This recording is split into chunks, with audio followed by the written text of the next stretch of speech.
Amados irmãos e irmãs, estamos celebrando hoje o 21º domingo do tempo comum. Domingo passado celebrávamos a Assunção de Nossa Senhora e aprendíamos com ela o nosso olhar para o céu. Maria nos ensinava através das suas virtudes a começarmos a viver o reino de Deus aqui nessa terra. Nos ensinava o serviço, a entrega, o nosso sim a Deus e nos ensinava sobretudo o louvor. Louvor é um passo de confiança acima do agradecimento. Como assim, padre? Nós agradecemos aquilo que nós recebemos. O louvor, não necessariamente louvamos por aquilo que agradecemos. Nós louvamos porque reconhecemos quem Deus é. Por isso, mesmo diante das dificuldades, quando nós não encontramos sinais na nossa vida de Deus, nós somos chamados a louvar. O louvor é resultado de uma fé que confia, mesmo quando nós não temos sinais na nossa vida, que Deus está nos conduzindo e está nos direcionando. Maria, portanto, nos apontava para o céu.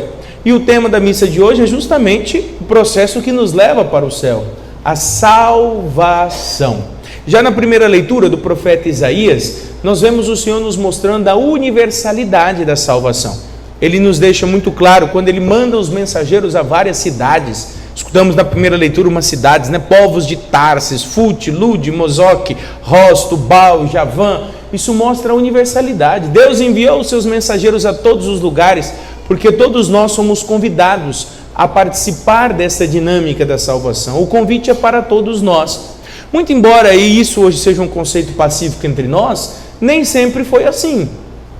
Existiam povos que se sentiam privilegiados diante de Deus, sobretudo por serem monoteístas, por prestarem o culto ao Deus Yahvé, ao Senhor. Uma fé monoteísta, alguns se achavam privilegiados. Até mesmo se pensava no início que a salvação era só para os judeus.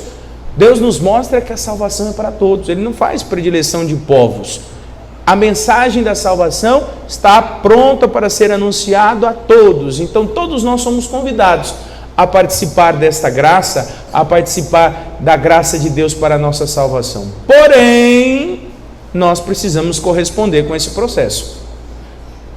É bem verdade que nós fomos educados assim, desde criança. A imagem que nos passava era que só vai para o céu quem for bonzinho.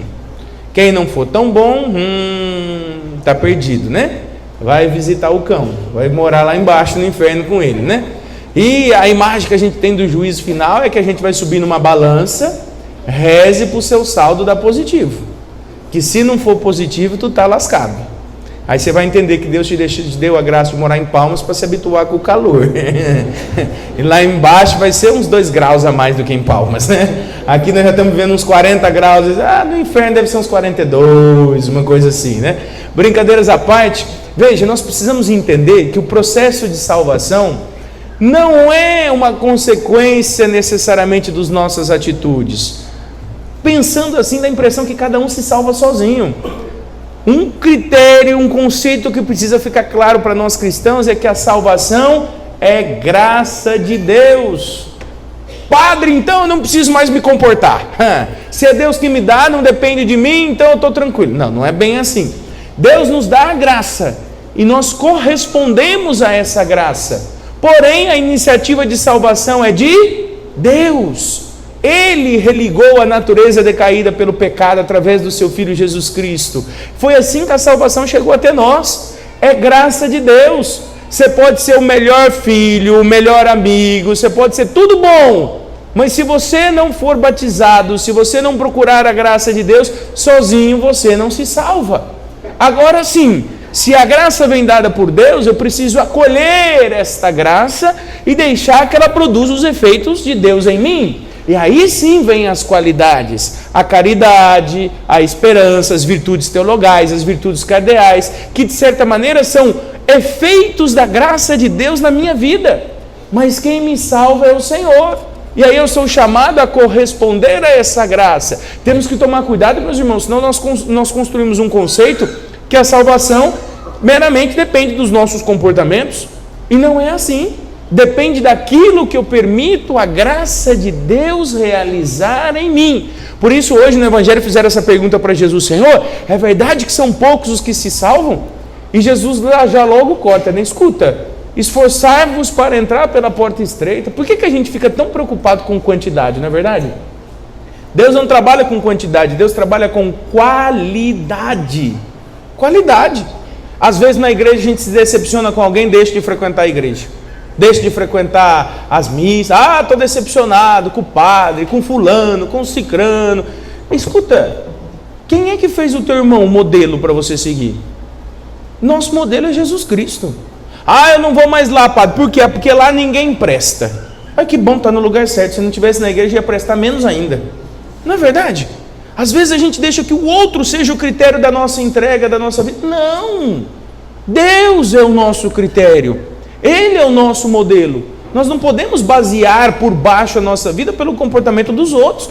Você é responsável pela sua vida, pelas suas escolhas. Então, ao invés de ficar encontrando desculpas nas atitudes dos outros, que você seja alguém com uma atitude coerente, capaz de inspirar as pessoas a te seguir, a seguir o seu exemplo, a seguir a sua vida. É assim que funciona o reino de Deus. Nós pautamos a nossa vida pela graça, não pelo irmão que não consegue viver. Por isso Jesus fala: esforçai-vos, fazei todo o esforço possível para passar pela porta estreita. Aí nós nos encontramos num grande dilema. Porque em poucas palavras Deus está dizendo assim, não se preocupe com os outros. Quantos são? Faça a sua parte. Se comprometa. Decida-se. E hoje a sociedade tem uma grande dificuldade de se decidir. Quer ver um exemplo? Quem aqui já se matriculou numa academia e não foi? É quase um sócio investidor, né? O povo acha que é assim, matricula na academia e já está emagrecendo. É verdade ou não é? Uma pessoa dessa se decidiu por uma vida saudável? Quantos aqui já... Amanhã é segunda, hein? Dia Internacional da Dieta. Quantos aqui já iniciaram uma dieta e não foi para frente? Durou até terça, né? Não é assim? Você acha que uma pessoa dessa se decidiu pela sua saúde? Nós estamos numa sociedade constantemente quer alcançar resultados sem compromisso. E aí qual é a solução? Vai no médico, pede um remédio. Não, padre, eu preciso perder o apetite. Eu estou ansioso, eu preciso de algum remédio para tirar minha ansiedade. Meus irmãos, no reino de Deus não funciona assim. Só tem um remédio que Deus nos dá para que a gente se endireite. Chama-se vergonha na cara. Tem amostra grátis em todos os lugares. Você pode encontrar a sua. É verdade. E sabe o que é pior? Quando a gente ainda não alcança os resultados, que a gente não fez nada para alcançar, o pior é que a gente ainda começa a reclamar e encontrar desculpas. Aí nós encontramos um monte de desculpa. Aí o problema foi: por que você não vai na academia? O professor lá não é bom. Eu fui lá um dia, não gostei. Não, a música está muito alta. Não é assim? Por que você não foi mais lá? Não, eu não fiz mais isso, não fiz dieta. Por quê? Minha vida é corrida, não consigo fazer essas comidas fitness. Eu compro congelado, põe, então não tem. Aí você vai arrumando um monte de desculpas. Tem cristão que faz a mesma coisa na vida espiritual. Mas é tão difícil, a porta é estreita. Meu filho, se você já sabe que a porta é estreita, você não tem motivo para reclamar. Se você sabe que a porta é estreita, se preocupe com aquilo que você vai fazer para passar pela porta. Não é o tamanho da porta que vai te impedir de passar, é o seu compromisso e a sua determinação. Por isso nós somos chamados a acolher a salvação em nós e da nossa decisão fazer a nossa entrega a Deus. Se você não fizer a sua parte, meu filho, você não vai chegar a lugar algum. Tem um autor de teologia, agora não me lembro o nome dele, mas ele coloca uma frase assim no livro dele, preste atenção: o Deus que te criou sem ti, não pode te salvar sem ti. Vou repetir, hein? O Deus que te criou sem ti, alguém que pediu para ser criado, para nascer? Não. No entanto, Deus não pode te salvar sem ti. Ele depende da sua liberdade, do seu comprometimento para que a salvação aconteça na sua vida. Você precisa corresponder a essa graça. E aí, meus filhos, eu te dou um conselho: ao invés de encontrar desculpas na caminhada, se encontre com o próprio Deus. O nosso problema é que às vezes a gente quer caminhar sozinho. Está difícil, a cruz está pesada, a porta está estreita, invoque o Senhor. Reze mais, procure a Deus, esteja mais unido a Ele. Eu não conheço ninguém que tenha uma vida fácil.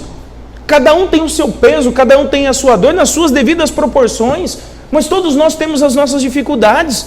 Precisamos acreditar, nós precisamos buscar a Deus, e com Ele a cruz se torna leve, a porta se torna possível de ser passada, tudo se torna fácil. Eu brincava hoje com as crianças, com a camisa das crianças, falava assim: escuta, quem aqui já fez uma prova difícil? Todo mundo levantou a mão. Eu falei: mentira, não existe prova difícil, existe aluno que não estudou. Quando você estuda, você resolve tudo. Quando você tem clareza nos conceitos, tudo se torna simples. É assim a vida espiritual. Por isso, na segunda leitura, o autor da carta aos Hebreus nos fala isso: olha, não desprezes a educação do Senhor, não desanime quando Ele te repreende, pois o Senhor corrige quem Ele ama e castiga quem Ele aceita como filho. Padre, eu estou vivendo um castigo de Deus, olha, eu tenho rezado, eu não escuto a Deus. Digo para você, pois é, o professor no dia da prova também não conversa com o aluno. No dia da prova o aluno precisa resolver. E por que ele não conversa? Porque o aluno precisa amadurecer. Se ele não se preparou o suficiente no tempo oportuno, ele vai sofrer as consequências. Não é porque o professor quer reprovar o aluno, é porque isso faz parte do processo pedagógico. Veja, meus filhos, busquem a Deus, se una a Ele, tenha coragem de buscar a sua ajuda, de discernir as coisas de Deus, faça suas escolhas em Deus. Deus não desampara os seus filhos. Quando tudo parece difícil, é porque você está no meio da prova. E aí é necessário o seu amadurecimento, é necessário você juntar a sua bagagem espiritual para passar por aquilo que você precisa passar. O que não dá, meus filhos, é para a gente continuar culpando o mundo todo quando eu não faço a minha parte. É a gente encontrar 1 milhão de desculpas, quando na realidade a gente precisava encontrar uma única coisa: Deus. A salvação é graça do Senhor. E encontrar essa salvação deve gerar em nós um compromisso. O compromisso de caminhar, de perseverar, o compromisso de corresponder a essa graça. Não é fácil, mas também não é difícil. Tudo depende da sua intimidade com o Senhor. Você já sabe que a porta é estreita, você já sabe que o caminho é exigente. O que é que você vai fazer para passar por essa porta? O que você está disposto a fazer para que isso não se torne um empecilho para a salvação que Deus quer te dar? Por isso o Senhor fala: tem últimos que serão os primeiros e os primeiros que serão os últimos. Tem gente que já se acha salvo, não é verdade? Aliás, tem pessoas na igreja, tanto na igreja católica quanto nas outras igrejas, que se acha o dono da verdade. Já está salvo. O primeiro passo para você ir para o inferno chama-se prepotência. Vai nesse caminho para você ver. A salvação nós conquistamos a cada dia. Cada dia tem o nosso desafio. Cada dia temos as nossas limitações. A cada dia nós somos chamados a renovar o nosso sim a Deus, a viver o nosso compromisso, a caminharmos para a sua graça. E você, meu filho e minha filha, está disposto nesse caminho?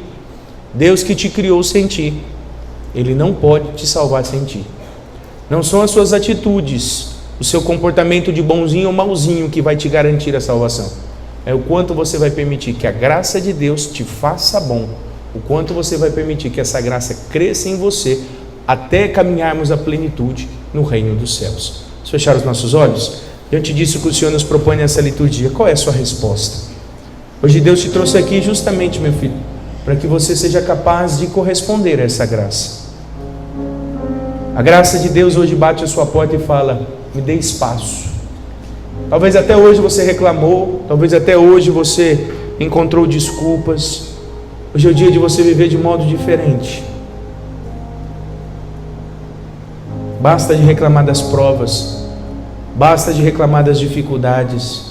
Não encontre desculpas nem justificativas. Hoje você é chamado a encontrar o Senhor. É esse Deus que, quando entra na nossa vida, Ele modifica as nossas estruturas. É esse Senhor que, quando encontra a nossa liberdade, Ele é capaz de realizar milagres na nossa vida. Senhor, aqui nos encontramos e desde já te pedimos perdão. Misericórdia pelas vezes que não nos comprometemos com a nossa vida espiritual, pelas vezes que não fomos capazes de construir uma espiritualidade, Senhor, coerente, consistente, pelas vezes que nos preocupamos com quantidades, que o critério se tornou o outro na nossa vida, que tiramos os olhos do Senhor. Hoje nós estamos aqui para te entregar a nossa decisão. nós estamos dispostos, Senhor, a fazer todo o esforço para passarmos pela porta estreita. O Senhor nos convida a essa graça, fazer todo o esforço possível para entrar pela porta estreita. Muitos tentarão e não conseguirão, porque talvez tentam com as próprias forças, porque às vezes querem fazer sozinhos. Nós queremos viver com o Senhor Jesus. Que no dia do grande banquete a porta esteja aberta para acolher cada um de nós. Não passamos despercebidos aos seus olhos a sua graça, mas hoje possamos criar essa intimidade que nos fará ser os primeiros no reino dos céus, não porque seremos bons, mas porque viveremos uma vida de fé, uma vida de confiança que o Senhor conduz a nossa história, a nossa vida, e é o próprio Senhor quem nos direciona tudo aquilo que precisamos viver. Corrija-nos, Senhor, como nos disse a segunda leitura. Não desprezamos a sua educação. Corrija a nós, Senhor, que queremos viver o seu amor. Que a sua educação aconteça em nós, Senhor. Direcione os nossos passos. Mas, sobretudo, firmais as mãos cansadas e os joelhos enfraquecidos. Acertai os passos dos nossos pés, Senhor. Que as nossas mãos estejam prontas para orar. Os nossos joelhos, Senhor, dobrados diante dos desafios. Porque é a tua graça quem sustenta os seus servos. É a tua presença e a tua misericórdia que nos faz caminhar adiante. Nós, Senhor, aceitamos e decidimos hoje pela nossa salvação. Acolhemos a tua graça em nossa vida e nos ajuda a nos prepararmos a tudo aquilo que precisaremos vencer em nossas batalhas. Que nossa Mãe Maria Santíssima interceda junto a Deus por nós. E o nosso Padroeiro Divino Espírito Santo nos ilumine para que cada decisão, cada discernimento seja a luz de Deus. Que tudo concorra para o bem daqueles que acolhem a salvação, aqueles que querem viver a profundidade do caminho espiritual que o Senhor oferece a cada um de nós. Assim seja. Amém.